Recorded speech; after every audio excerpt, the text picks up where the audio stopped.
اللهم صل على سيدنا محمد يا رب صل وسلم دائما أبدا على حبيبي.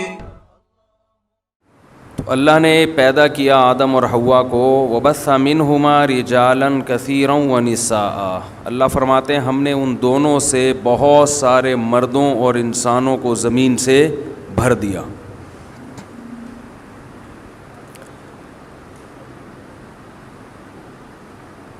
ابھی پھیلنے کا عمل ہوا ہے، پھیلتے جا رہے ہیں پھیلتے جا رہے ہیں پھیلتے جا رہے ہیں. ایک جگہ زمین پہ آدم اور حوا رہتے تھے اور ان کی نسل پھیلتے پھیلتے پھیلتے پھیلتے پوری دنیا بھر گئی. دنیا میں جہاں بھی جائیں گے بندہ نظر آئے گا آپ کو. وہ الگ بات ہے وہ بندہ نہیں ہوگا لیکن انسان ہوگا. وہ بندہ تو کہتے ہیں نا انسان کا بچہ بندہ. حتیٰ کہ ایسی ایسی جگہوں پہ لوگ رہتے ہیں جہاں -40 ٹیمپریچر ہے. آدمی کہتا ہے تم ہمارے گھر ڈی فریزر میں رہ لو، آ کے بڑا والا بنوا لیتے ہیں تمہارے لیے، ادھر رہنے کی ضرورت کیا ہے. لیکن پھیلا دیا اللہ نے. قرآن کہتا ہے جیسے میں نے لوگوں کو پھیلا دیا اسی طرح اب دوبارہ اکٹھا کروں گا، جمع کروں گا. وحشرناہم، دوبارہ جمع ہو جائیں گے ایک ہی جگہ پہ میدان حشر میں.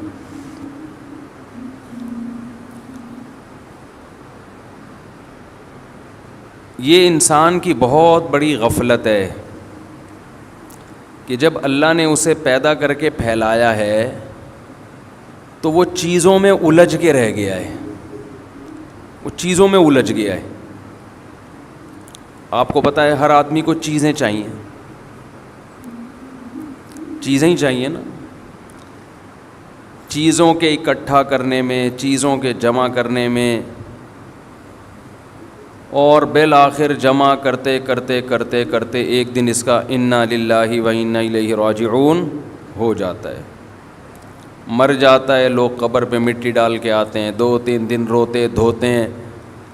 ان کو یہ نہیں پتہ ہوتا رونے والوں کو کہ کل ہمارے پیچھے بھی رویا جائے گا. زیادہ ٹینشن لینے کی ضرورت، بولو نا، تو ٹینشن لے رہے ہیں آپ لوگ. تو ہم رو رہے ہوتے ہیں میتوں پر، ابا چلے گئے، اماں چلی گئیں، ہائے ہائے بھائی کا انتقال ہو گیا، ہائے ہائے ہمشیرہ چلی گئیں، ہائے ہائے یہ کیا ہو گیا، ابھی تو جانے کا ٹائم نہیں تھا،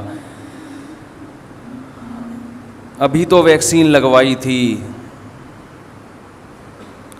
تو باتیں کر رہے ہوتے ہیں، رو رہے ہوتے ہیں، یہ نہیں پتہ بہت جلد، زیادہ ٹائم نہیں ہے. اسی طرح ہمارے پیچھے لوگ رو رہے ہوں گے. تو ٹینشن کس بات کی بھائی؟ کیوں اتنا رو رہا ہے؟ کوئی نیا کام تھوڑی ہوا ہے اور صرف اسی کے ساتھ تھوڑی ہوا ہے، اس کے ساتھ بھی ہوا، دوسروں کے ساتھ بھی ہوگا. اور سب سے بڑی بات یہ کہ آپ جو اتنا رو رہے ہو تو آپ کے ساتھ بھی کل ہوگا.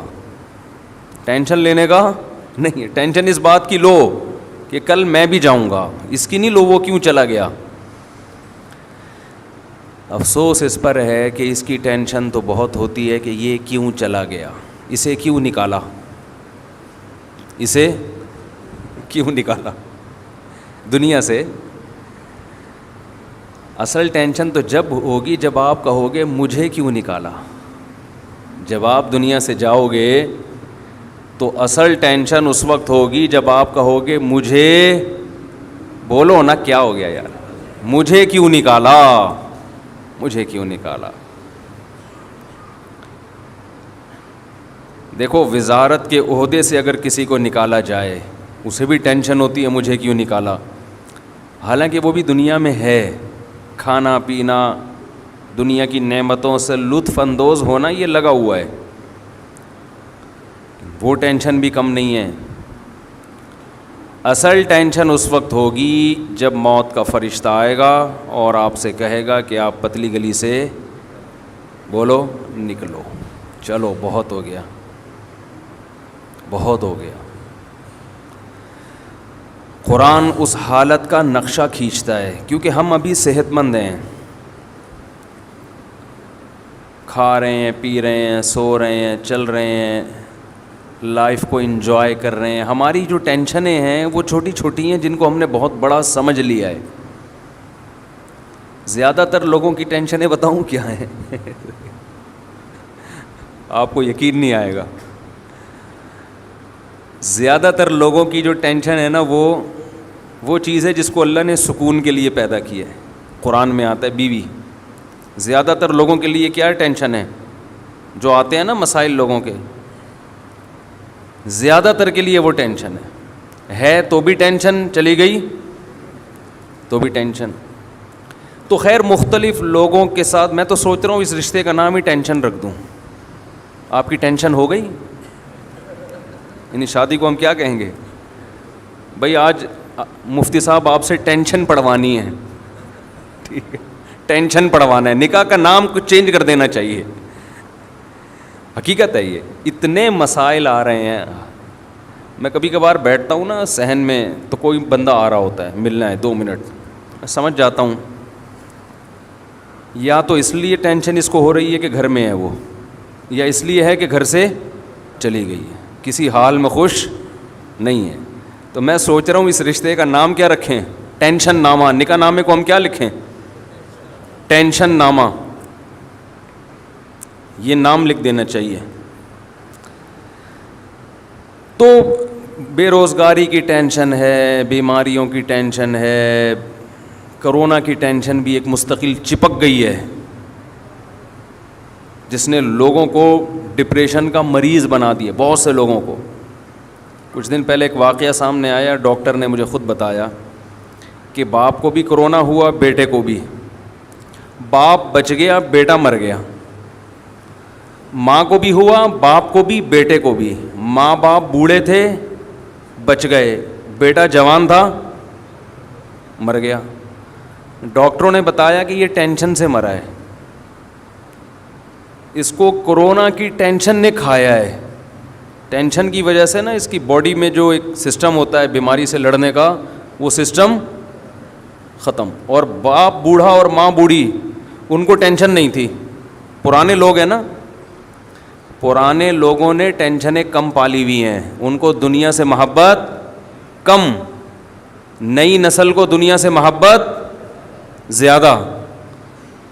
پرانوں میں دین کے کچھ اثرات تھے, حالانکہ ان کو تو ٹینشن زیادہ ہونی چاہیے کہ یار ہم بوڑھے ہیں, ہمارے مرنے کے چانس زیادہ ہیں, لیکن انہوں نے ٹینشن اتنی نہیں لی. انہوں نے کہا بھائی ہمارے ابا بھی مرے, دادا بھی مرے, تو ہم بھی زیادہ زیادہ مر جائیں گے نا, یہی ہوگا. اللہ کرے بچ جائیں تو بچ گئے. عام طور پر ینگ جنریشن کو شوق ہوتا ہے جو عیاشیاں اس نے دیکھی ہیں وہ ان کے بوڑھوں نے نہیں دیکھی.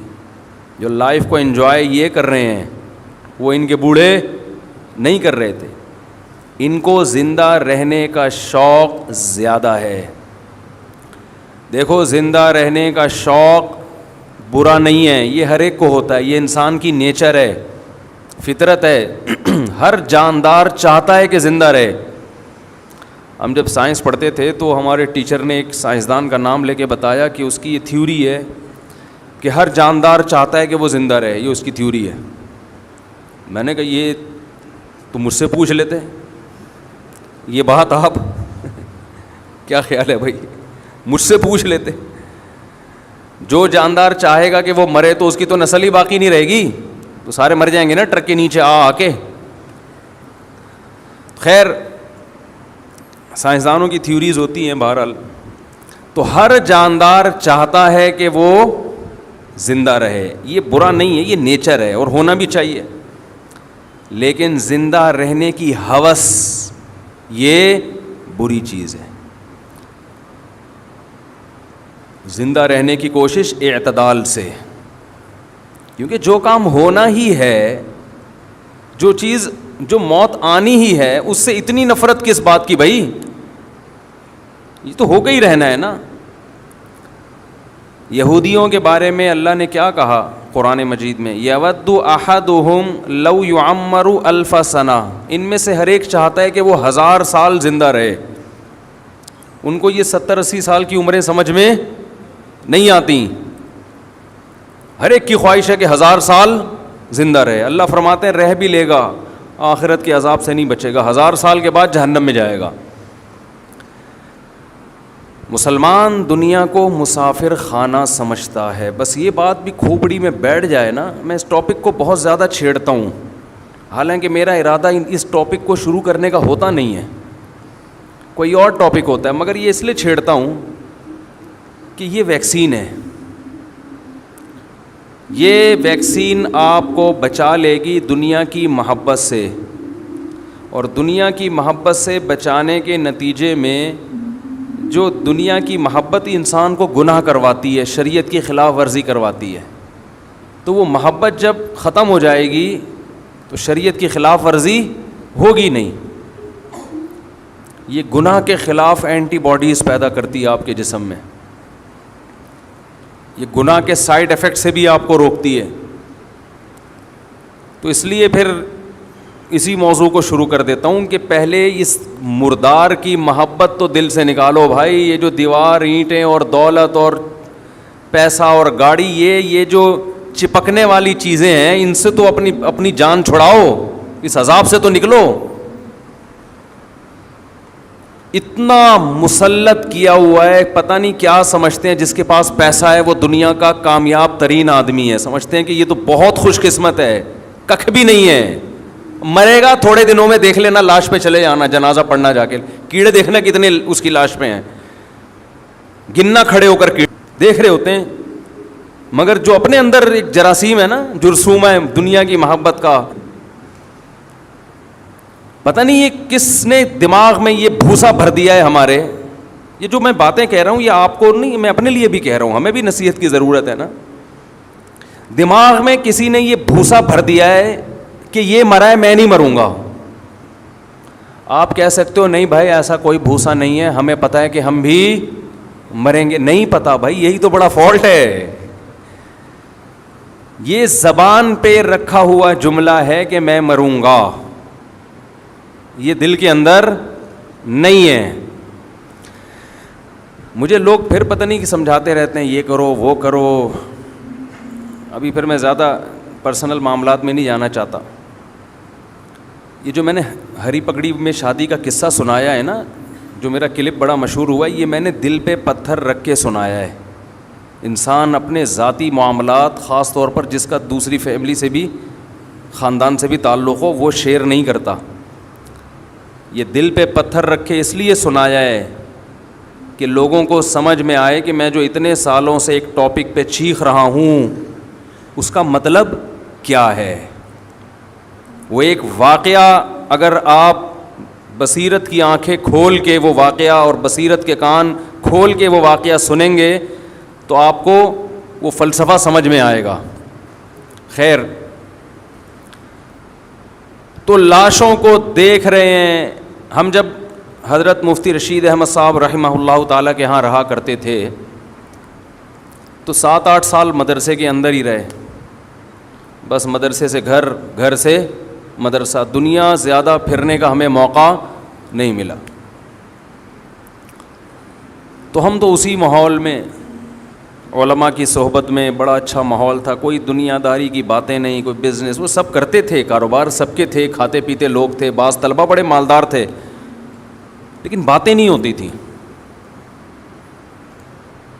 باتیں یہی ہوتی تھیں, دنیا مسافر خانہ ہے بھائی, مرمرا کے کیا ہو جائیں گے, ختم, فنش. تو مجھے یاد ہے کہ مجھے کسی کام سے جانا پڑ گیا اسلام آباد. بہت کئی سالوں کے بعد میں نکلا اور اسلام آباد سے بائی ایئر کراچی آ رہا تھا. کئی سال علماء میں رہنے کے بعد جب میں اسلام آباد میں جہاز میں بیٹھا ہوں تو بالکل ایک ایسے ماحول میں مجھے بہت عرصے کے بعد بیٹھنا نصیب ہوا جو بالکل ہی ایک بے دینی کا ماحول. آپ کے ایئرپورٹ کا ماحول اکثر تھوڑا دین سے دور ہی ہوتا ہے نا, لبرل لوگ زیادہ جاتے ہیں جہازوں میں سفر, اور خاص طور پر اس زمانے میں جب میرا خیال ہے 97-98 کی بات کر رہا ہوں گا میں. اب تو عام آدمی بھی جہاز میں سفر کرنے لگا, پہلے تھوڑا سا ذرا اونچے لیول کے لوگ سفر کرتے تھے. تو میں نے جو جہاز میں مسافر دیکھے سب 3 پیس سوٹ ٹائی میں اکثر لوگ, اور بریف کیس ہاتھ میں. اکثر بزنس مین کا یہ اسٹائل ہوتا ہے نا, اچھا اسٹائل تھا, لیکن مجھے ایسا لگ رہا تھا مردہ لاشیں. ایک عجیب وحشت ہو رہی تھی ان کو دیکھ کے. معذرت کے ساتھ تھوڑے سے توہین آمیز الفاظ میں استعمال کر رہا ہوں, لیکن جو میرے دل کی کیفیات تھیں وہ یہ تھیں. عام طور پہ لوگ اس اسٹائل کو اور ایسے تاجروں کو دیکھ کر متاثر ہوتے ہیں کہ یار یہ ہے اسٹائل, زندگی کا اسٹائل کیا ہے, بولو نا کیا ہو گیا. یہ کوئی رکشے والا, ٹیکسی والا, ایک عام غریب آدمی جب مالداروں میں بیٹھتا ہے تو اس کو وہ اٹریکٹ کرتا ہے نا یہ اسٹائل. میں کوئی رکشہ نہیں چلاتا تھا اس وقت بھی, کھاتا پیتا تھا الحمدللہ, لیکن علماء میں رہنے کی وجہ سے یہ اس طبقے سے میں بہت دور ہو گیا تھا. اور کوئی رکشہ چلاتا بھی ہو تو کوئی بری بات نہیں ہے. بہت سے رکشے والے قیامت کے دن بہت اونچے ہوں گے. یہی چیز تو نکالنی ہے کہ رکشہ اور لینڈ کروزر میں فرق نہیں ہے. تو میرے ذہن میں ایک عجیب وحشت ہو رہی تھی ان کو دیکھ کے, نفرت ہی ہو رہی تھی کہ یعنی ان سے متاثر نہیں ہو رہا تھا, مجھے اپنے حلیے پہ ناز ہو رہا تھا. ایک تو ڈریس کالے کوٹ, لباس تو سفید اچھا ہوتا ہے یار, جو ایک روحانیت ہے اس کے اندر. گورا بلیک کلر پہ فخر کرتا ہے. ہمارے نبی نے کس رنگ کو پسند کیا؟ سفید. کتنا فرق ہے بلیک میں اور وائٹ میں. آپ کبھی نہا دھو کے سفید کپڑے پہن کے مسجد آئیں, ایک الگ ہی آپ کو. اور میں آپ کو گارنٹی سے کہتا ہوں, آپ 2-4 مہینے وائٹ کلر پہنے, اس کے علاوہ کچھ نہیں, پھر آپ کو وائٹ کے علاوہ وحشت ہوگی. آپ اللہ نے سفید کلر میں, سفید رنگ میں مرد کے لیے اتنی روحانیت رکھی ہے. دوسری بات, چونکہ وہ سارے تاجر تھے, نماز وماز کا تو کسی کو خیال نہیں تھا. ایک ذہن میں ایک چیز آ رہی تھی کہ یہ اس دنیا کا جو مسافر خانہ ہے نا, جو بے وفا دنیا ہے, اس سے محبت کرنے والے لوگ ہیں. تو کیسے بے وقوف لوگ ہیں یہ. ہم سے اچھے ہی ہوں گے, لیکن جو میری جو فیلنگ ہے میں تو وہ بتاؤں گا نا. وہ فیلنگ صحیح تھی غلط تھی میں اس پہ بحث نہیں کر رہا. لوگ پھر کہتے ہیں آپ توہین کر رہے ہو, انسلٹ کر رہے ہو. انسلٹ نہیں کر رہا. وہ میں نے پچھلے دفعہ بیان میں کہا نا, میں نے لنگڑی خواتین کو بھی نکاح کا پیغام بھیجا, بحری کو بھی. کسی نے کہا دیکھو لنگڑی عورتوں کا مذاق اڑا رہا ہے. ابے لنگڑی عورتوں کا مذاق کون اڑا رہا ہے؟ اس میں مذاق اڑانے والی کیا بات ہے؟ ہم تو اپنا واقعہ سنا رہے ہیں کہ ہم نے ہر طبقے کو پیغام بھیجا تھا. ہاں یہ کہہ سکتے ہیں کہ لنگڑی کے بجائے یہ کہہ دیتے پاؤں سے معذور, تو یہ الفاظ نامناسب تھے لنگڑے کے لفظ. یہ میں اس سے رجوع کرتا ہوں, لیکن جب ممبر پہ آدمی گھنٹے گھنٹے بیان کرتا ہے تو 2-4 الفاظ دائیں بائیں ہو جاتے ہیں. باقی کسی کی پاؤں کے معذور کا مذاق اڑانا یہ تو بہت بڑا جرم ہے. نبی صلی اللہ علیہ وسلم نے فرمایا کسی کے عیب پر کا مذاق مت بناؤ. اس کا امکان ہے اللہ اسے صحت دے دے اور اس بیماری میں تمہیں مبتلا کر دے. اصل تو آخرت ہے. آخرت میں پتہ چلے گا کون کتنا بڑا فنڈر تھا دنیا میں. تو میں جب ان کو دیکھ رہا تھا تو مجھے ایک عجیب وحشت ہو رہی تھی اس ماحول میں, جہاز کے اس ماحول میں. وحشت یہ ہو رہی تھی کہ یہ سارے یا ان میں سے اکثر بریف کیس میں دولت لے کے گھوم رہے ہیں. یہ نوٹوں سے محبت کرنے والے لوگ ہیں. یعنی جو میری کیفیات تھی نا وہ میں آپ کو سمجھا نہیں سکتا. اچھا میری تو یہ کیفیات پورے راستے کے یار کن لوگوں میں بیٹھ گیا ہوں. مجھے وحشت ہو رہی تھی, میرا دل چاہ رہا تھا کہ میں یہاں سے اٹھوں, اسی ماحول میں جاؤں جو مجھے وہاں مدرسے میں ملا ہے. میری یہ فیلنگ تھی جس کی وجہ مجھے سمجھ میں نہیں آ رہی تھی. بات آئی گئی ہو گئی. اتفاق سے ہمارے حضرت مفتی رشید احمد صاحب کا سفر ہوا. امریکہ گئے یا پتہ نہیں کہاں جانا ہوا ان کا. بیان کے بعد انہوں نے کہا بہت دنوں کے بعد نکلا ہوں میں. عجیب عجیب لوگ دیکھ کے مجھے کیا ہو رہی تھی؟ وحشت.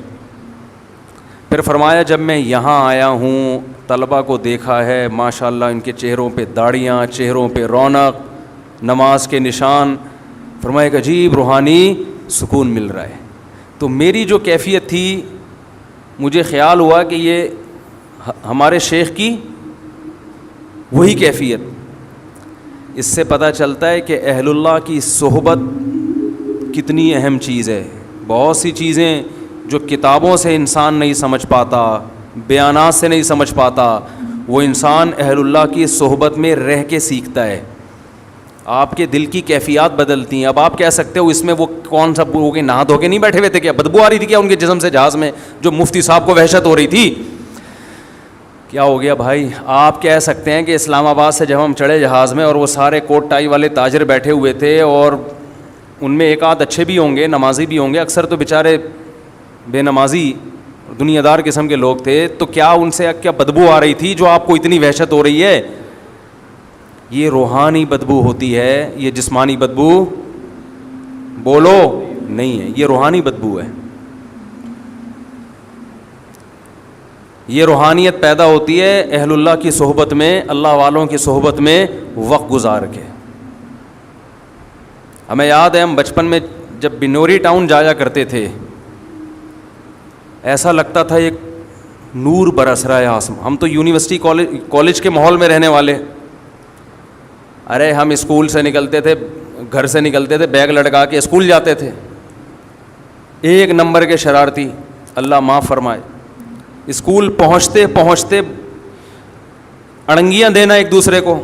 اسکول بھی ہمارا قریب نہیں تھا. اب تو بچے گھر سے نکلے, وین میں بیٹھے, مائیں لپائی پتائی کر کے ان کو ڈسٹمپر سے وہ ہر طرح سے تیار کر کے دھکا دیا گاڑی میں, وہاں اسکول میں اترے, وہاں ان کو ٹیچر نے ریسیو کیا بڑی تمیز کے ساتھ, آئیے بیٹھیے تشریف رکھیے, بڑی عزت ان کی, باپ سمجھ کے ان کو گھر میں پالا جا رہا ہوتا ہے. پھر وہاں ڈانٹنا نہیں ہے, مارنا تو سوال ہی, ڈانٹنا بھی نہیں ہے. بچے کی رسپیکٹ مجروح ہوتی ہے, اس سے سیلف رسپیکٹ پہ اثر پڑتا ہے. ایکچولی بچے کی مینٹل گروتھ نہیں ہو پاتی, ایک نمبر کا فرعون متکبر بنتا ہے وہ.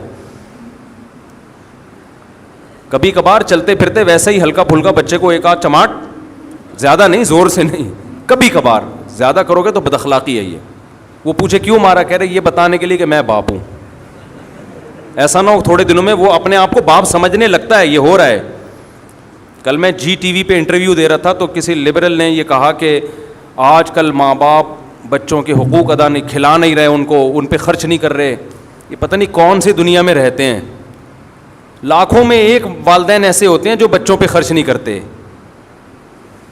99% والدین بچوں پہ ان کی ضرورت سے زیادہ خرچ کر رہے ہو, سب کچھ لٹا کے کھلا رہے ہوتے ہیں. یہ پتہ نہیں کون سی دنیا میں یہ لبرل لوگ رہتے ہیں, پھینکنے کے لیے بیٹھے ہوئے ٹی وی میں, پھینکتے رہو بس بیٹھ کے. اپنے معاشرے کو بس نیگیٹو کر کے دکھاؤ کہ ہم گندے ہیں. او بھائی ہمارے یہاں اولاد پہ باپ اتنا خرچ کرتا ہے کہ آپ کی, گورا تو ایک کمبخت ایک دھیلا خرچ نہیں کرتا اپنے اولاد پہ. وہ بچوں کے بڑے حقوق ہیں وہاں پہ, اور ہمارے ہاں باپ آدھا ہو جاتا ہے, بال گر جاتے ہیں اس کے سر کے. بچوں کے اسکول کی فیسیں, بچوں کو جو کہے گا کمبخت وہ کھلائے گا اس کو.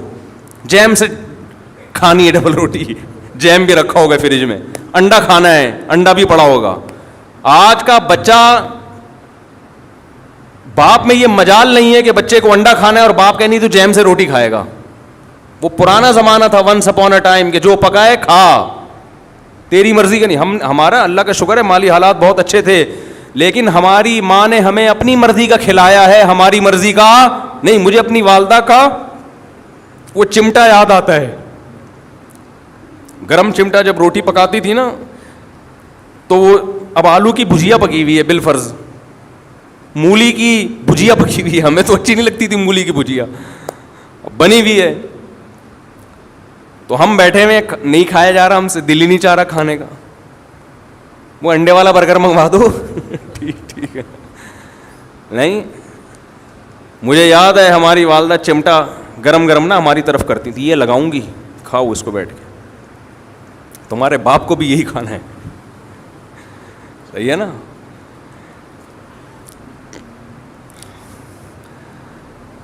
تو خیر کیا بات چل رہی تھی, کدھر چلا گیا. تو بات کیا کر رہا تھا میں, وہ سارا دماغ ہی کہیں اور چلا گیا یار. وہ بچوں کو بٹھاتے ہیں اسکول میں, آپ دیکھو نا ایسی لپائی پتائی ہو رہی ہے ان کی, پھر کم بختوں کو پڑھا کیا رہے ہیں, پڑھاؤ تو ڈھنگ.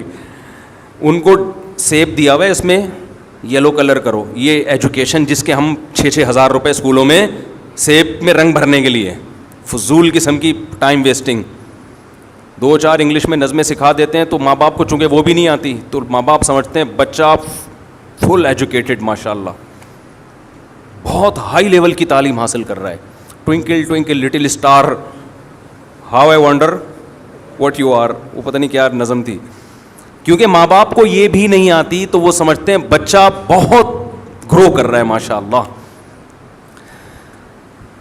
یوں قتل سے بچوں کے ہوتا نہ وہ بدنام. فرعون کے بارے میں اکبر الہ آبادی نے یہ شعر کہا تھا. فرعون نے بڑا جرم کیا, بدنام ہو گیا کہ بنی اسرائیل کے بچوں کو قتل کرنا شروع کر دیا اس نے, بدنام ہو گیا قیامت تک کے لیے. ارے تو نے نسل تباہ کرنی تھی, اسکول کھول دیتا, اسکول کھول دیتا یار. بنی اسرائیل کے بچے اس میں جاتے, تعریف بھی کرتے کہ فری پہ تعلیم, فرعون نے ہمارے لیے فری ایجوکیشن کا انتظام کیا ہے. اس کے بعد ان کو کلر کے ڈبے پکڑا دیتا, یلو کلر, کیلے میں کیا رنگ بھرو, پیلا, یلو ڈے مناؤ, پھر ریڈ ڈے مناؤ. بنی اسرائیل اسی میں الجھ کے رہ جاتی. وہ یہ بھول جاتے کہ ہم پیغمبر کی اولادیں ہیں, اللہ نے ہمیں دنیا پہ حکومت کرنے کے لیے پیدا کیا ہے, دنیا کی باغ ڈور, دنیا کی تقدیریں, دنیا کی نبض ہمارے ہاتھ میں ہونی چاہیے, اور یہ فرعون ہم پہ مسلط ہے. یہ سب بھول جاتے, وہ کماؤ پوت بنتے. پھر جناب وہ BCom کرنے کے بعد, MA ماسٹر کرنے کے بعد وہ نکلتے اور فرعون کی کسی کمپنی میں جاب کر رہے ہوتے اور 1.5 لاکھ روپے تنخواہ لے کے گھر آ رہے ہوتے. کہتے ہیں یہ ہوتا ہے ایبلٹی, قابلیت, اٹ از کالڈ قابلیت. انگلش میں کہتے تو اور لوگ سمجھتے پڑھے لکھے ہو گئے. اس لیے اکبر الہ آبادی نے اس وقت کے اسکولوں کو دیکھ کے کہہ دیا تھا کہ یوں قتل سے بچوں کے ہوتا نہ وہ بدنام, افسوس کے فرعون کو کالج کی نہ سوجی. کالج بنا لیتا, اسکول بنا لیتا, سانپ بھی مر جاتا اور لاٹھی بھی نہ ٹوٹتی. خیر وہ بچہ پھر شام کو گھر آتا ہے, ماں تو ماں ہوتی ہے, وہ انتظار میں بیٹھی ہوئی ہوتی ہے, اس کی مرضی کا اس کو کھلایا جائے گا. خیر وہ ابھی جو کچھ ہو رہا ہے اس پہ وہ پھر موضوع سے ہٹ جائے گی بات. ہم جب اسکول جایا کرتے تھے تو اڑنگیاں دیتے ہوئے, یہ پروٹوکول ہمیں نہیں ملتا تھا. والدہ صبح ناشتہ بنا کے دیتی تھیں اپنی مرضی کا, ہماری مرضی کا نہیں, کھاؤ. اور پراٹھے ہوتے تھے, وہ ڈبل روٹیاں نہیں ہوتی تھیں اکثر, پراٹھے. بھائی پراٹھا کھا کے جاؤ گے تو پراٹھے کی طرح چلو گے. پھر ہم چلتے بھی کس طرح تھے, لگتا تھا پراٹھا کھا کے نکلا ہے گھر سے. یہ پراٹھے کی طاقت ہی الگ ہے, بچوں کے لیے تو بہت ضروری ہے. اسکول ہمارا بہت دور تھا گھر سے, اور اتنا موٹا بیگ کمر پہ لٹکا کے بہت دور پیدل چلتے, سارے محلے کے لڑکے اکٹھے جا رہے ہوتے تھے. پھر راستے میں شرارتیں الگ ہوتی تھیں, چلتے ہوئے کہ شوز پہ آپ تھوڑا سا پاؤں رکھیں, وہ شوز کیا ہو جاتا ہے, اتر جاتا. کس نے اتارا, اس نے اتارا ہے, پڈا. اڑنگیاں دے رہے ہیں, اس میں لیٹ ہو جاتے تھے. ظاہر ہے جب آپ اس اسٹائل میں اسکول جائیں گے تو آپ لیٹ ہو جائیں گے. تو PT ماسٹر کھڑے ہوتے تھے ڈنڈا لے کے, چلو بھائی ہاتھ. پھر 2-4 ڈنڈے کھائے. کبھی اس استاذ کے خلاف دل میں بدگمانی نہیں ہوئی, بھائی استاذ ہے, بڑا ہے, اس کا حق ہے. وہ یہ تھوڑی کہ جانوروں کی طرح پیٹ رہا ہے, 2-4 ڈنڈے تو حق بنتا ہے نا. ہمیں یاد ہے ایک ادھر کھایا, ایک ادھر آیا, ایک ادھر آیا, 4 کھائے, چل بھائی. ہم نے کہا کوئی بات نہیں, راستے میں جو دنگا مستی ہوئی ہے اس میں 4 ڈنڈے چلتے ہیں, ٹھیک ہے نا. تو اب بچوں کا کانفیڈینس ہی ختم ہو گیا, نفسیاتی مریض بن رہے ہیں یہ بچے. ان کو باپ بنایا ہوا گھر میں. میرے پاس فیملیز آتی ہیں, باپ اپنے بیٹے کو لے کر آتا ہے, عمر سے پتہ چلتا ہے کہ یہ باپ ہے, ورنہ حرکتوں سے لگ رہا ہوتا ہے کہ باپ کون ہے ان میں. باپ آہستہ آواز سے بات کر رہا ہوتا ہے کہ میرے بچہ کا میٹر نہ گھوم جائے, اور بیٹا اچھل اچھل کے چیخ رہا ہوتا ہے باپ کے سامنے. یہ ہو رہا ہے مارکیٹ میں. تو تم جن کو جن رہے ہو نا, یہ تم اپنے باپوں کو پیدا کر رہے ہو, اپنی اولادوں کو پیدا نہیں کر رہے. تو ان کو شروع سے ہی تھوڑا سا, میں یہ نہیں کہہ رہا ظلم کرو, بد اخلاقی کرو, محبت بھرپور دو, لیکن ٹائٹ کر کے بھی رکھو, کھینچ کے رکھو تھوڑا سا. محبت اور سختی ساتھ ساتھ چلیں. محبت کا کیا مطلب ہے, ان کے حقوق کا خیال رکھو, ان سے بات کرو اچھے انداز سے, اچھے اخلاق سے. دیکھو لقمان علیہ السلام نے اپنے بیٹے سے کیا کہا, یا بنی, اے میرے پیارے بچے, القابات دو ان کو, لیکن کچھ پابندیاں ان کے اوپر ہونی چاہیے, ان سے تجاوز نہ کرنے دو. ہر خواہش اگر ان کی پوری کرو گے, وہ تو ایک صاحب نے مجھے کہا میں اپنے بچے کو لے جاتا ہوں دکان پہ اور کہتا ہوں جو چاہیے میں تجھے دلاؤں گا, وہ اتنا ہی شاپنگ کرتا ہے. میں نے کہا یہ کل چور بن سکتا ہے, ڈاکو بن سکتا ہے, اس کی ساری خواہشات پوری کرو گے تو کل جب کوئی خواہش پوری نہیں ہوگی تو یہ بندوق اٹھانے پر مجبور ہوگا. اسلام میں روزے کا حکم ہے تاکہ خواہشات کو کنٹرول کرنا ہم سیکھیں. خیر بات یہ چل رہی تھی کہ اللہ نے آدم اور حوا کے ذریعے انسانوں کو زمین میں بھر دیا, اب پھیلا دیا. تو قرآن کہتا ہے ان پھیلاؤں کو میں کیا کروں گا, سمٹاؤں گا, اکٹھا کروں گا. چلو بس تو اکٹھا کرنے کا کی جو پہلی سیڑھی ہے وہ ہے پتلی گلی, نکلو. کھاتے پیتے گھر بناتے انسان ایک خاص مقام تک پہنچتا ہے, اس کے بعد موت کا پروانہ آ کے اسے قبر کے گڑھے میں اتار دیتا ہے. احمق اور بے وقوف آدمی دوسروں کی لاشیں دیکھ کر, دوسروں کے میتیں اور جنازے دیکھ کے یہ سمجھتا ہے کہ یہ مرا ہے, میں نہیں مروں. وہ اوپر سے تو بول رہا ہوتا ہے لیکن اس کا عمل بتا رہا ہے, اس کا رہن سہن کا طریقہ بتا رہا ہے کہ اس کا مرنے کا کوئی پروگرام نہیں ہے. میں وہ جہاز کا قصہ ذرا مکمل کر دوں کہ وہ جو مجھے وحشت ہو رہی تھی نا. دیکھیں جب آپ یہ کیوں ہو رہی تھی اس کو میں ذرا ڈیفائن کرتا ہوں. جب آپ صاف ستھرے لوگوں میں رہو, چاہے وہ غیر مسلم ہی ہو, ہر وقت نہاتے دھوتے صاف ستھرے کپڑے پہنتے ہوں, تو اگر کوئی آپ کو بھنگیوں میں لے جا کے بٹھا دے آپ گزارا کرو گے؟ ہے بھائی, جو نہ کھانے سے پہلے ہاتھ دھوتا ہو, نہ کبھی نہاتا ہو, نہ دانت صاف کرتا ہو, ادھر ہی تھوک دیتا ہو, کتنی گھن آئے گی نا آپ کو. حالانکہ آپ نے گندگی کے خلاف کبھی بیان نہیں سنا ہوگا, لیکن جو فیملی صاف ستھرے رہتے ہیں ان کے عادت ہے, میں نے اکثر دیکھا ہے لوگ سفر میں واش روم نہیں جا رہے ہوتے, ان کو گھر کے صاف ستھرے واش روم کی عادت پڑ چکی ہوتی ہے, وہ سفر میں برداشت کر لیتے ہیں, کہتے ہیں ہم واش روم استعمال نہیں کریں گے. تو کیا انہوں نے کسی مولوی صاحب سے یہ تقریر سنی ہوتی ہے کہ سفر میں واش روم اکثر گندے ہوتے ہیں, یوز نہیں کرنے چاہیے, گھن آنی چاہیے, گھن نہیں آ رہی تو اس کا مطلب آپ گندے ہیں, ایسی کوئی تقریر سنی ہوتی ہے انہوں نے؟ بھائی وہ صفائی ستھرائی کے ماحول میں رہے ہوتے ہیں جس کی وجہ سے انہیں صفائی سے محبت اور گندگی سے نفرت. تو یاد رکھو جیسے ایک صفائی جسمانی ہے, مادی ہے, اسی طرح ایک صفائی روحانی بھی ہوتی ہے.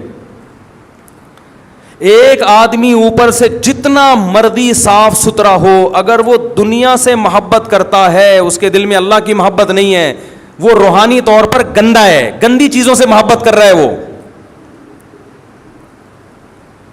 وہ رب سے وفا کرنے والا نہیں ہے, وہ لالچی ہے. وہ اس کو دیکھو, لالچی آدمی بھی گندا ہوتا ہے.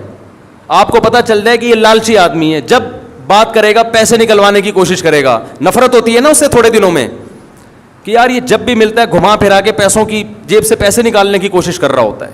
لالچی ہے, اس کو جتنا مرضی دو اس کا پیٹ نہیں بھرے گا. جھوٹے سے انسان کو نفرت ہو جاتی ہے نا. بعض لوگ دیکھے ہوں گے ہر وقت جھوٹ بولتے ہیں, ہر وقت آدمی خود کو غصہ آتا ہے کہ زندگی میں کبھی تو سچ بول لیا کر, تھوڑا بہت جھوٹ تو ہر ایک بول لیتا ہے لیکن ہر وقت جھوٹ بولتا ہے, چاہے وہ کتنا خوبصورت ہو, لیکن اگر آپ سچے ہیں تو بار بار جھوٹ بولنے والے سے آپ کے دل میں نفرت. اگر آپ پاک دامن ہیں, پرہیزگار ہیں, زنا نہیں کرتے, بدنظری نہیں کرتے, کوئی آپ کو آ کے بتائے کہ میں صبح و شام زنا کرتا ہوں, آپ کے دل میں اس سے نفرت پیدا ہوگی, کیا گندا آدمی ہے, بشرطے کہ آپ خود اس برائی سے بچتے ہوں, آپ کو اس سے نفرت ہوگی. تو جیسے جسمانی گندگی سے انسان کو نفرت پیدا ہوتی ہے بیان سن کے نہیں, صاف ستھرے لوگوں میں رہ کر, ایسے ہی روحانی گندگی سے بھی وحشت ہوتی ہے, لیکن یہ اس وقت ہوتی ہے جب آپ روحانی اعتبار سے صاف ستھرے لوگوں میں ٹائم گزاریں. تو آپ کو بھی اس سے محبت پیدا ہونا شروع. یہ جو لبرل لوگ ہیں ان کو مولویوں میں بیٹھ کے وحشت ہوتی ہے کہ یار یہ کیا داڑھی یہ ایسے شلواریں ان کی ٹخنے سے اوپر, عجیب سے طبقہ ہے یار یہ ہیں. ٹھیک ہے, ان کو اس میں وحشت ہوتی ہے, مسجد میں آنے سے وحشت ہوتی ہے. ہمیں یاد ہے میں پہلے جہاں رہا کرتا تھا, ایک صاحب 30 سال سے ہم نے ان کو مسجد میں نہیں دیکھا تھا. ہم نے پوری جہاں جس علاقے میں نے ٹائم گزارا نا بہت زیادہ, 30 سال کے عرصے میں ان کو کبھی مسجد میں, مسلمان تھے, مسجد میں نہیں دیکھا, حالانکہ مسجد کے قریب ہی گھر تھا. ایک دن ہمیں یاد ہے مغرب کی اذان ہو چکی تھی, جماعت کھڑی ہونے والی تھی, وہ مسجد میں آئے. ہم نے کہا چلو یار اچھی بات ہے, مسجد میں آ کے اب نماز پڑھیں گے. لیکن وہ ایسے آ کے نا چکر لگا رہے ہیں, یوں کر کے واپس نکل گئے. بھائی جماعت کھڑی ہو رہی ہے, آج اتفاق سے آ گئے. وہ کسی کو تلاش کرنے آئے تھے, لیکن ان کی چہرے پہ جو وحشت تھی نا مسجد میں آنے کے بعد, اس وحشت سے لگ رہا تھا کہ ایسا لگ رہا ہے جیسے جیل میں آ گئے ہوں. ایسے بوڑھوں کے واقعات میں نے سنے ہیں کہ ان سے کہا گیا کہ اب آپ کی زندگی گزر گئی, ساری زندگی نماز نہیں پڑھی, اب موت کا وقت قریب ہے, اب تو آ جاؤ مسجد. تو جواب میں کہتے ہیں مسجد میں آتا ہوں تو مجھے عجیب وحشت شروع ہو جاتی ہے, گھبراہٹ, بے چینی شروع ہو جاتی ہے. جیسے بھنگی کو آپ کسی دن نہلا دو, بے ہوش ہو جائے گا وہ, اس کو گٹر چاہیے, اس کو بدبو چاہیے. اور یہ میں نے دیکھا ہے, آپ مذاق نہ سمجھیں, جو گندگی کے عادی ہوتے ہیں نا ان کو صفائی سے نفرت ہو جاتی ہے. وہ کہتے ہیں پتہ نہیں کیوں نہا رہے ہیں, حیرت کی بات. ایسے لوگ ہیں ان کو پتہ نہیں پانی کی مچھلی بنے ہوئے ہیں. خوشبو سے نفرت, ایسے لوگ بھی ہم نے دیکھے ہیں, خوشبو سے گھن آتی ہے, بدبو ان کو اچھی لگتی ہے.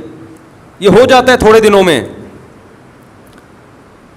چائنا والے جو گند کھاتے ہیں اچھا لگتا ہے تبھی تو کھاتے ہیں نا, جو کتے بلی کھا رہے ہیں تو وہ گند اچھا لگ رہا ہے تبھی تو کھا رہے ہیں. ہمارے سامنے کوئی کتا رکھ کے دکھائے, اس کو کتا بنا دیں گے ہم تھوڑی دیر میں. حقیقت ہے یہ. تو مجھے یاد ہے ہم جب بچپن میں بنوری ٹاؤن جایا کرتے تھے, کیونکہ ہم کالج کے ماحول میں پڑھتے تھے, اسکول کا ماحول تھا, وہاں یہ روحانیت والا ماحول نہیں تھا, وہاں تو اڑنگیاں دینے والا ماحول تھا, لیکن وہ بھی اس سے پھر بھی اچھا تھا جو آج کل ماحول ہے.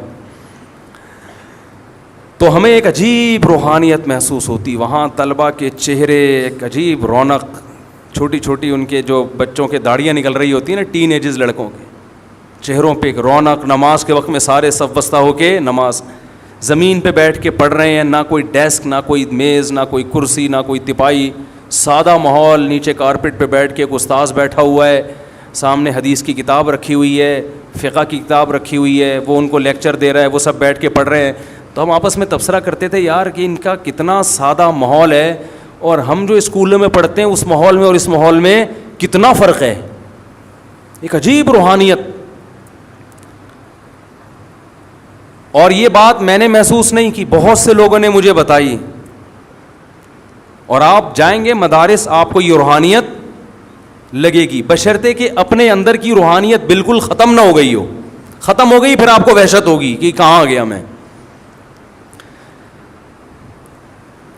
تو انسان جب ان لوگوں میں اٹھتا بیٹھتا ہے جو دنیا سے محبت نہیں کرتے, اللہ سے محبت کرتے ہیں, تو اسے پھر دنیا سے محبت کرنے والوں میں بیٹھ کر سکون محسوس نہیں ہوتا. انہی دنوں میں میری نظر کا کوئی مسئلہ تھا, ٹیسٹ, نظر ٹھیک تھی, میں سمجھا کہ خراب ہو رہی ہے, کچھ آنکھ میں کوئی پرابلم چل رہی تھی, تو میں آئی اسپیشلسٹ کے پاس چلا گیا انہی دنوں میں. ایسے کبھی کبھار باہر نکلنا ہوتا تھا تو 5-6 بڑے بڑے ڈاکٹر بیٹھے ہوئے تھے, لمبے تڑنگے چوڑے, ماشاء اللہ بڑی پرسنالٹی تھی ان کی. آنکھیں انہوں نے میری ٹیسٹ کی, انہوں نے کہا بھائی 6/6 کوئی پرابلم نہیں ہے. میں نے کہا پھر یہ کیا ہو رہا ہے, انہوں نے پھر کوئی وائٹامن کی گولیاں لکھ کے دے دیں. اچھا وہ اتنے میں لکھ رہے تھے تو آپس میں باتیں کیا کر رہے تھے, کہہ رہے یار وہاں سے ایک جاب کی آفر آئی ہے 80,000 اس زمانے میں, یہ 94-95 کی بات کر رہا ہوں, 80,000 اس زمانے میں بڑی چیز تھی یار, 80,000 کی آفر ہے. وہ کہہ رہا ہے ابے اتنے کی ہے, ابے وہاں چلا جا. تو چونکہ ہم یہ باتیں سننے کے عادی نہیں تھے تو یہ بھی مجھے بڑا عجیب لگ رہا تھا کہ بھائی تو کر لے جاب, یہ باتیں کر کر کے مزے کیوں لے رہے ہو. صحیح ہے نا. محبوب کا تذکرے میں الگ لذت ہے, محبوب کے تذکرے میں مزہ ہے. تو تو میں سوچ رہا تھا کہ ان کو چونکہ محبت ہے نا نوٹوں سے, تو نوٹوں کی باتوں میں ان کو کیا آ رہا ہے, مزہ آ رہا ہے, اور ہمیں وحشت ہو رہی ہے کہ نوٹ رکھو ٹھیک ہے, باتیں کیوں کر رہے ہو. ہم کہہ رہے تھے باتیں آخرت کی کرو یار, مر جائیں گے ختم ہو جائے. ہم تو یہ باتیں سننے کے عادی ہو گئے تھے, مریں گے سب فنش, تلک الدار الاخرہ. ہمیں تو وہ قارون کا واقعہ یاد آ رہا تھا. قارون نوٹوں کی بارات لے کے نکلا, تو قرآن کہتا ہے قال الذین یریدون الحیات الدنیا, جو دنیا پرست لوگ ہیں قارون کو دیکھ کے کہنے لگے یا لیت لنا مثل ما اوتی قارون, ہائے کاش یہ پروٹوکول ہمیں بھی ملتا. دولت دیکھو یار, اور ہماری حالت دیکھو, گدھے پہ بیٹھ کے ہم گھوم رہے ہیں. گدھا کا جب بھی تذکرہ آتا ہے مجھے ریوو یاد آتی ہے. کچھ دن پہلے میں کہیں ریوو میں بیٹھا ہوا تھا, تو ایک صاحب ملنے کے لیے آئے, میں نے تھوڑا سا مصافحہ کیا, میں نے کہا دیر ہو رہی ہے کہیں جا رہا ہوں. تو تبصرہ ہونے لگا کہ اب ریوو میں بیٹھے ہوئے ہیں نا, تو اب ٹائم ملاقات کا نہیں ہے. تو میں نے اپنے ساتھی سے کہا ان کو بتا دو میں گدھے پہ بھی بیٹھا ہوا ہوتا تو ٹائم کا ریوو سے کوئی تعلق بولو نہیں ہے. جب ٹائم نہیں ہے تو گدھے پہ بیٹھ کے بھی نہیں ہے. اب جہاں جا رہا ہے یہ تھوڑی کہ کوئی بھی کسی بھی ٹائم پہ آ کے گرفتار کر لے, ایمرجنسی پہنچنا ہے کہیں. اور جو ڈرائیونگ سیٹ پہ بیٹھا ہے نا ریوو, ضروری نہیں کہ وہ گاڑی اس کی ہو, یہ بھی ہے, ہو سکتا ہے کہ اس کی ہو بھی, یہ بھی ہو سکتا ہے کہ اس کی نہیں ہو, کچھ بھی ہو سکتا ہے. اب اس کی ہے یا نہیں ہے تو آپ نے کیا لینا دینا. آپ بیان سنیں, پتلی گلی سے نکلیں, کسی کی پرسنل لائف میں دخل اندازی مت کریں. اگر میں کہوں گا کسی کی ہے تو کون اتنا فری کرا رہا ہے بھائی, اپنی ریوو پکڑائی ہوئی ہے اس نے, اپنی ہے. پھر اس پہ لوگوں کو اعتراض ہوتا ہے بیان سادگی پہ, دنیا کی محبت نہیں, مسافر خانہ, اور گھوم کس میں رہیں. وہ میں نے قصہ سنایا تھا نا, میں نے جب تیسری شادی کی تو ایک بوڑھے میاں یہیں نماز پڑھتے ہیں, اب تو شارٹ ہیں 15 سال سے, شاید وہ اسی واقعے کے بعد آ ہی نہیں رہے, 15 یا 10 سال ہو گئے, یا 9 سال ہو گئے, مجھے صحیح سال یاد نہیں ہے, کام یاد رہتا ہے کہ ہوا کیا تھا. تو میرے ویسے ہی بچے گھومتے رہتے تھے باہر, تو وہ یہاں میرا بیان سنتے تھے ہر جمعے. اس وقت تو میں بہت زیادہ اس ٹاپک پہ بیان کرتا تھا, مسافر خانہ مسافر خانہ. تو لائن لگی ہوئی گاڑیوں کی, بارات آئی ہوئی ہوگی یا کیا ہوگا. تو وہ بوڑھے میاں یہاں کسی سے پوچھنے لگے کہ یہ کیا ہے, یہ امام صاحب کے گھر پہ رش کیوں لگا ہوا ہے. انہوں نے کہا امام صاحب نے شادی کی ہے. تو ایسے غصے میں کانپنے لگے, کہتے ہیں ادھر ممبر پہ بیٹھ کے کہتے ہیں دنیا مسافر خانہ ہے. وہ میں پوری ان کی نقل اتارنا نہیں چاہتا, ایسے کانپ رہے تھے غصے میں, کہہ رہے ہیں دنیا, ادھر ممبر پہ بیٹھ کے کہتے ہیں دنیا کیا ہے, مسافر خانہ, اور ادھر شادیوں پہ شادیاں, عمر دیکھو ان کی, بچے دیکھو یار, اور دے مار 4.5 شادیوں پہ شادیاں ہوتی چلی جا رہی. بیان کیا کر رہے ہیں, مسافر خانہ. یعنی بیان سے تو ایسا لگتا ہے کہ جھونپڑے میں رہو, ایک بھی کرنے کی ضرورت نہیں, مر جاؤ گے کیڑے پڑ جائیں گے لاشوں میں, یہی ہوگا نا, تو کیا ضرورت ہے اس ٹینشن کی. نہیں آ رہی بات. تو وہ اگر دیکھ لیں کہ وہ گارڈوں کے ساتھ گھوم رہے ہیں, اور ہمارا تو اسٹائل ویسے ہی تھوڑا سا ہمیشہ سے وکھری ٹائپ کا رہا ہے, ہمیشہ سے. میں جب مدرسے میں پڑھتا تھا تو مدرسے کے مالدار طلبہ جو مجھ سے 10 گنا زیادہ مالدار تھے, وہ مجھے اپنے سے زیادہ مالدار سمجھتے تھے میرے لائف اسٹائل کی وجہ سے. کیونکہ ہمارے خاندان نے ہمیں یہ سوچ دی کہ سوچ غریبوں والی بولو بھائی, یعنی کھاؤ پیو موج, جو حلال نعمتیں اللہ نے دی ہیں. تو آپ بھی کہہ سکتے یار یہ باتیں کر رہے ہیں موت کی, اور مثالیں گاڑیوں کی, اور یہ جو وہ بزرگ نے کہا تھا. اور بھائی دنیا رکھنے پر گورنمنٹ کی طرف سے بھی اللہ کی طرف سے بھی کوئی پابندی نہیں ہے, دل میں جگہ مت دو. یہ کھلونے مٹی کے, اللہ نے وسائل دیے رکھ لو, نہیں ہے کچھ بھی نہیں ہے. گدھے پہ گھومو, پیدل جاؤ. میں تو کہتا ہوں چنچی کا جو مزہ ہے, حقیقت بتاؤں آپ کو, جو مزہ چنچی میں ہے, W11 میں تو جو نہیں بیٹھا وہ دنیا کا بدقسمت انسان ہے. کسی انگریز کو W11 میں بٹھاؤ, یہ مزدائیں تو ختم ہو رہی ہیں چنچیوں کی وجہ سے. یہ غلط ہو رہا ہے. مزدہ تو ہمارے کراچی کا کلچر ہے یار, مزدہ, اس کو ختم نہیں ہونا چاہیے. ہم نے بچپن میں بہت مزداؤں میں سفر کیا, بڑا اپنا ہی اس کا مزہ ہے بھائی. وہ جب نہیں چلاتا نا حقیقت ہے. جب گرمی ہو, پسینے چھوٹ رہے ہوں اور وہ نہیں چلا رہا ہو, اور پیچھے سے جو لوگ آوازیں کستے ہیں, ابے اس کو نیمبو چٹا, ایسی ایسی آوازیں ہم نے سنی ہیں, ابے اس کو نیمبو چٹا, یہ نہیں چلے گا ورنہ. اور وہ بھی ایسا ڈھیٹ, بس تھوڑا سا ہلکا سا ایکسیلیٹر دے گا پھر کھڑا ہو جائے گا. اس سے جو اعصابی قوت پیدا ہوتی ہے, آپ کشتے کھا لو, آپ کے اعصاب میں وہ طاقت پیدا نہیں ہوگی. برداشت, حقیقت بتا رہا ہوں آپ کو. تو اس کا اپنا مزہ ہے بھائی. ریڑیوں پہ ہم نے لوگوں کو سوتے ہوئے دیکھا ہے یار, ٹماٹر بیچ رہے ہیں, ختم ہو گئے, وہیں ریڑی پہ سو گئے. کیسے مزے کی زندگی ہے. دنیا سے دل مت لگاؤ, اللہ دولت میں بھی سکون دے گا, غربت میں بھی. اور اگر دنیا سے دل لگایا نا تو کروڑ پتی بھی بن جاؤ گے تو سکون نہیں ملے گا. بار بار روزانہ اب مسافر خانہ, اب سب دھرا رہ جائے گا. پیسہ کماؤ, باتیں نہ کرو زیادہ. ہر وقت وہی سوچ, صبح اٹھتا ہے وہی, شام کو وہی سوچ کے سوتا ہے, پھر صبح اٹھتا ہے وہی سوچ. مرے گا ایک دن, قبر میں اترے گا, بولے گا یار کس چیز میں ٹائم برباد کر کے آ گیا. اور قرآن کیا کہتا ہے, وَلَن يُؤَخِّرَ اللَّهُ نَفْسًا إِذَا جَاءَ أَجَلُهَا. اللہ فرماتے ہیں جب تیری موت کا وقت آئے گا نا, پھر تو کہے گا اتنا صدقہ کر دیا میں نے اللہ, اے اللہ یہ میرا فلاں جگہ صدقہ, فلاں مدرسے کو, فلاں غریب کو, فلاں یتیم خانے کو. اللہ فرماتے ہیں اب نہیں, اب نہیں. جب کھاتا پیتا تھا نا, پیسے کی ضرورت تھی, اس وقت کرتا صدقہ, اس وقت کرتا. یہ اس کی علامت تھی, دنیا کو مسافر خانہ سمجھتا. اب تو مر رہا ہے, اب تو پتہ چل گیا. نبی صلی اللہ علیہ وسلم نے فرمایا انسان صدقے کو ڈیلے کرتا ہے کہ ابھی کل کل کل کل, پھر جب مرنے لگتا ہے کہتا ہے اتنا فلاں کو دے دینا, اتنا فلاں کو. فرمایا قد کان لفلان, اب تو یہ تیرے وارثوں کا حصہ ہے, اب تو نکل یہاں سے. اور وارث انجوائے کر رہے ہوتے ہیں کہ ہم کھائیں گے. او بھائی تم بھی نہیں کھاؤ گے, کل جو تمہارے باپ پر وقت آیا ہے کل تم پر بھی یہ وقت آئے گا. تو زیادہ فری ہونے کی کوشش مت کرو, زیادہ خوشیاں نہیں مناؤ.